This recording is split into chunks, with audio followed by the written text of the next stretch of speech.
En 2018, alors que les BMW série 5 et Mercedes classe E n'ont que quelques mois d'existence, la 6 type C7 avec ses 7 années de carrière accuse le coup.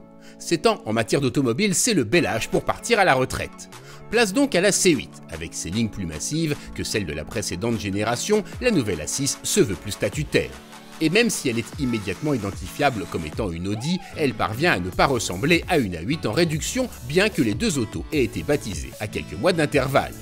Les similitudes sont plus flagrantes à bord avec, dans les deux cas, une planche de bord effilée qui intègre sa tablette multimédia tactile au cœur de la console et non pas en son sommet comme le veut la mode.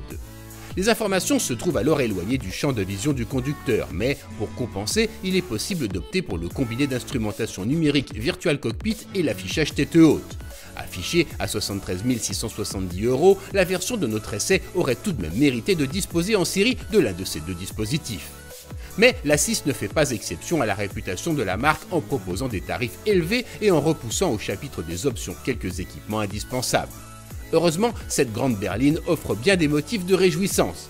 La qualité de fabrication est ainsi impeccable, l'espace très généreux tant aux places avant qu'aux places arrière et même les bagages sont choyés avec 530 litres mis à leur disposition. Rappelons au passage que, contre 2600 € supplémentaires, la 6 peut se mettre en break avant, offrant 35 litres supplémentaires sous le cache-bagages.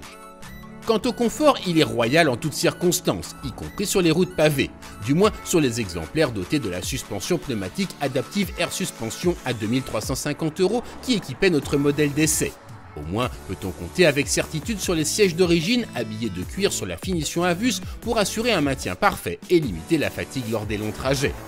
C'est d'ailleurs dans ces conditions que la 6 donnera le meilleur d'elle-même et de préférence sur autoroute, car un paquebot de 4,94 m et pesant 1845 kg, ce n'est à l'aise ni en ville ni sur les routes escarpées.